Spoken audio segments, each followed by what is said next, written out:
Na turoben jesenski dan se je na zgornji terasi Blejskega gradu pelo in plesalo.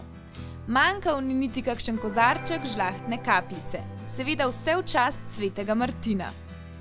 Mesto Maribor je pomladi leta 2011 Bledu poklonilo cepič znamenite trte z Lenta. Gre za najstarejšo trto na svetu, staro skoraj pol tisočletja. Trta na Blejskem gradu velja za pravo etnografsko posebnost, saj leži na višini 600 metrov. In prav na dan svetega Martina se mošt ob blagoslovu spremeni v dobro vino. Sveti Martin je lepo biti zaradi tega, ker se na moj praznik to nečisto in grešno novo vino spremeni v pravo rujno kapljico, ki poboža dušo in srce ohrabri.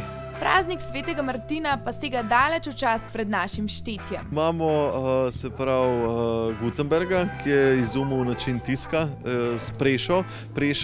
Sama ideja za to prešo je pa ne bi prišla. Lahko rečemo, da bi prišla tudi iz tega, da se je zadržal v vinski kleti en mečken, kakšen kozarček predolg.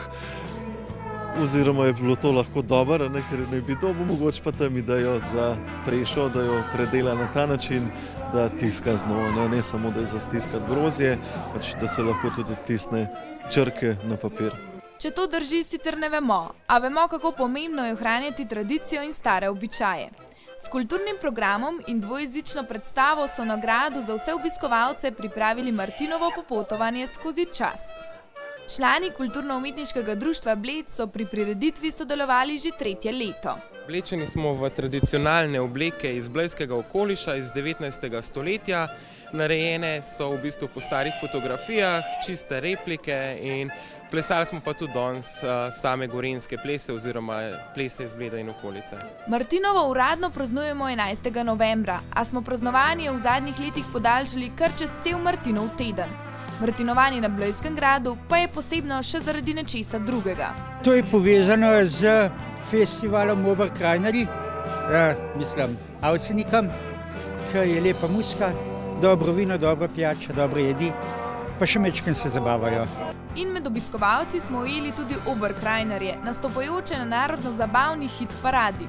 Oblečeni v narodne noše so z navdušenjem spremljali dogajanje. So am Anfang war es eigentlich sehr schön und so, also hat echt gut passt und so die Show jetzt so ab 12 Uhr war sehr gut, also hat uns gut gefallen und das Tanzen, also war alles sehr gut. Vprašali pa smo jih tudi, kako praznik svetega Martina praznujejo v njihovi državi. Bei uns in Bayern ist das mehr so ein Fest der Kinder eigentlich. Die Kinder basteln ihre Laternen und ziehen auch gemeinsam mit dem heiligen Martin auf dem Pferd durch den Ort.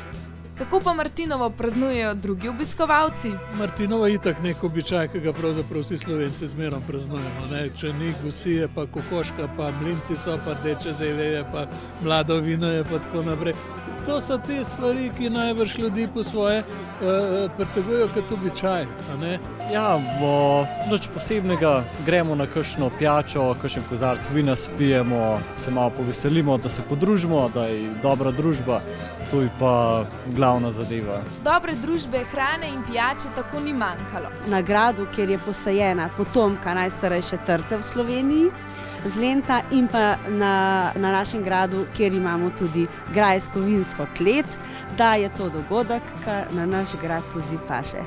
V grajski kleti lahko degustirate in na star način ustekleničite vina Dornberg. Ta so ponudili tudi vsem obiskovalcem dogodka. In kot pravi rek, vino je solza zemlje, dar neba in sonca, sok življenja. A Martinovo ni le praznik vina, temveč tudi praznik dobrote. Svetnik Martin je nekoč del svojega plašča podaril beraču. Zato je prav, da na ta dan in na vse druge dni v letu vsi mi širimo dobro.